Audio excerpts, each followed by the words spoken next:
So at 10 seconds, I'll turn it on. 5, 6, 7, 8, 9, 10.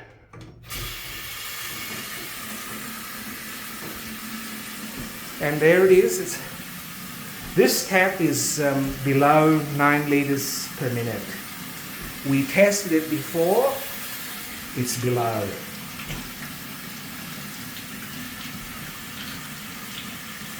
So we have to stop at 1:10 on the video, which is exactly a minute on the tap. No need to worry about this one being 9 liters per minute. This one is very slow. 50.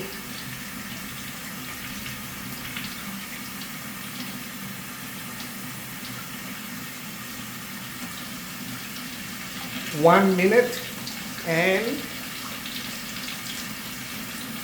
5, 4, 3, 2, 1, 0. You see, it's a pass. All right, so it's well below 9 liters a minute. We turn it off.